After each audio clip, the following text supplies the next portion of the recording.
Kashigaon police स्टेशनने एटीएमची अदलाबदल करून अनेकांची फसवणूक करणाऱ्या आंतरराज्यीय टोळीतील सराईत आरोपी दीपक झा याला अटक केलेली आहे.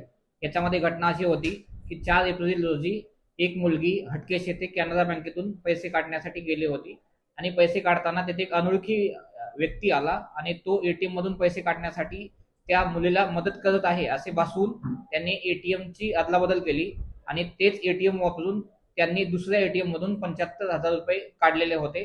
त्यानंतर आपल्याकडे काशीगाव पोलीस स्टेशनमध्ये गुन्हा दाखल झालेला होता आणि गुन्हा दाखल झाल्यानंतर काशीगाव पोलीस स्टेशनच्या टीमने 100 पेक्षा जास्त सीसीटीव्हीचा अनालिसिस करून आणि इतर टेक्निकल बाबींचं विश्लेषण करून जो आरोपी आहे तो निष्पन्न केला आणि त्या आरोपीला बदलापूर ठाणे येथून अटक केलेली आहे.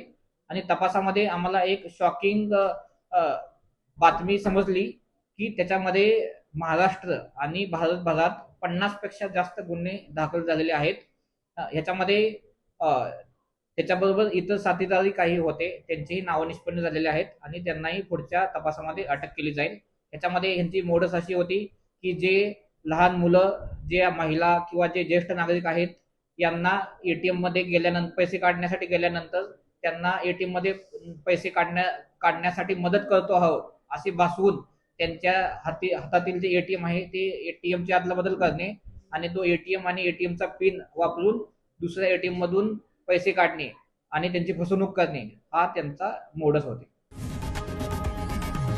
लोकशाही मराठी ऐका, पहा, जागरूक रहा.